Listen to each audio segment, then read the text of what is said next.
Which religious tenet is the best? In Crusader Kings 3, there are 55 religious tenets to choose from. With such a wide selection, it bears asking, which are the best? Once you're creating the one true faith, ignore all those other ones, which ones will you enshrine into sacred law? Today, I won't be covering all of the religious tenets, but rather just the ones I think are the absolute best. So the B, A, and S tiers of religious beliefs. That being said, we begin with household gods in S tier. Depending on how much you've played CK3, you might not have ever heard of this one. Only available to the Hellenistic faith, it is not part of the Hellenistic faith originally, but you can choose it once you reform the religion.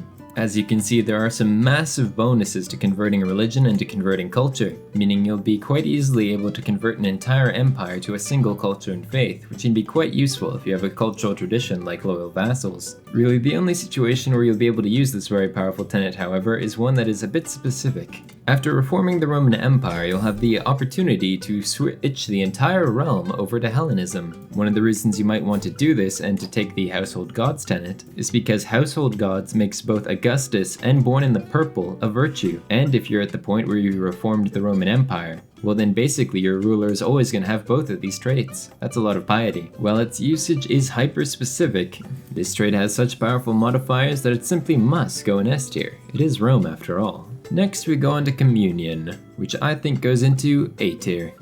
While some people are not a fan of having direct control of their spiritual holdings, if you set your religious stance to temporal, so that it's you who owns the faith instead of a spiritual head of faith, this trait is extremely good, as it basically means that all your vassals and all people known who follow this religion shall start paying you in order to make up for their sins. The great thing about this trait is that it scales really well. If you've got a small religion with only a few people, it's not going to be worth it at all.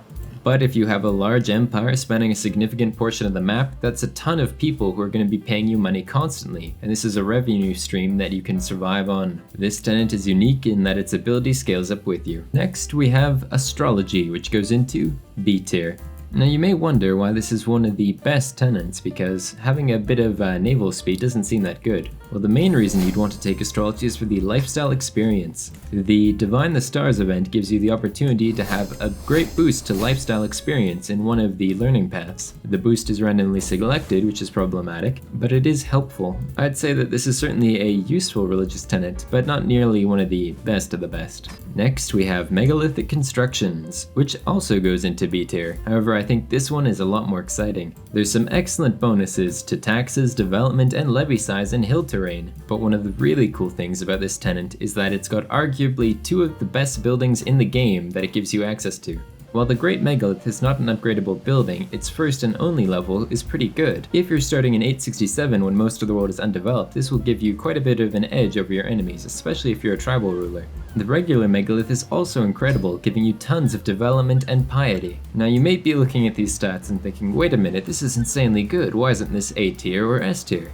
Well, I put this tenet into B tier mainly as a way of saying that its bonuses are rather situational. If you don't have hills, you're not going to be getting the full value from it, and while this tenet is an absolutely amazing tenet in the early game, it gets weaker during the late game when you have the technology and can afford to upgrade duchy buildings a lot. So yes, while this is one of my favorite tenets in the game, I think I'm going to have to leave it at B tier for situational use. Next we have Warmonger, which goes into S tier. The main reason to select this tenet is for the conquest and the invasion casus belli. Something you may have noticed while playing CK3 is that while tribal rulers have quite an easy time conquering the entire world, if you're a feudal leader you'll have quite a hard time getting claims to new lands. Warmonger fixes this problem and gets you easy ways to get tons of new territories. As an added bonus, your vassals won't hate you for going on too many offensive wars. And, should your faith be organized, your head of faith can declare great holy wars, which are very fun, even if they may sometimes fail. If you happen to be the head of faith, then it's your choice where great holy wars will end up.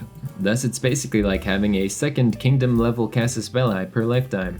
And there's a nice smidgen of accolade glory gain to go on top.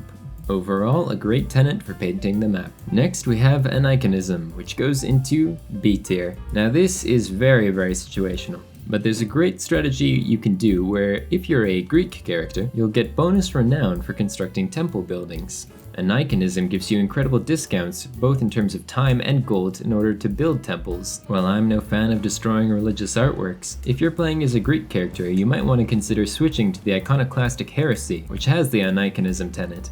As while it might cause discord and hatred, the renown will certainly make your dynasty legendary.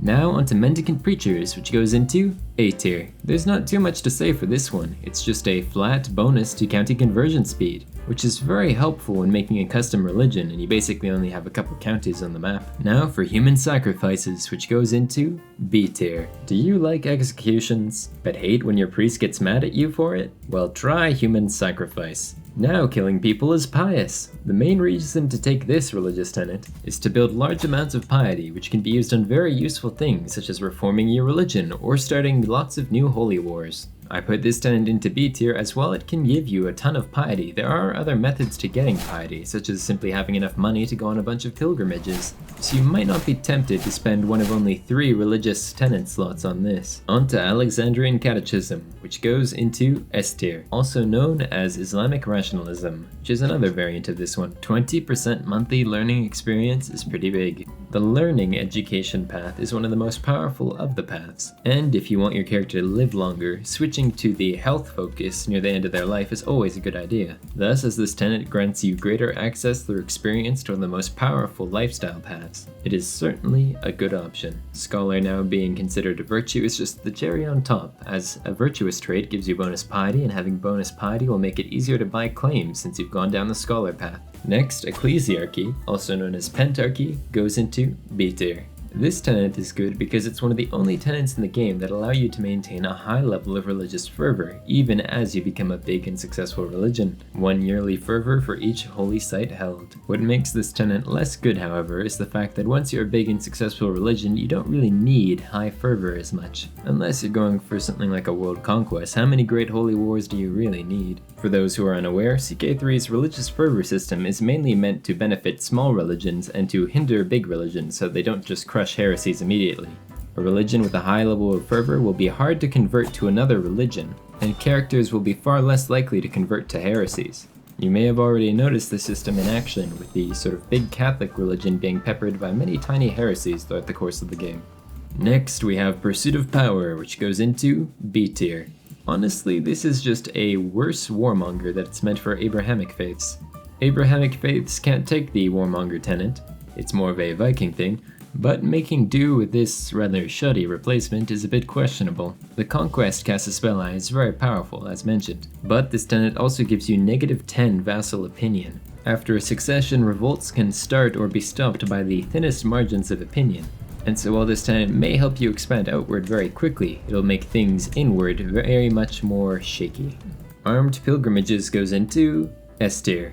Cheaper holy wars, and great holy wars. You also get some accolade glory gain, and pilgrimages also give more piety through your knights. Overall, this is just a very helpful trait in order to expand your religion through holy wars. Just some all-around lovely bonuses with no drawbacks like in Pursuit of Power.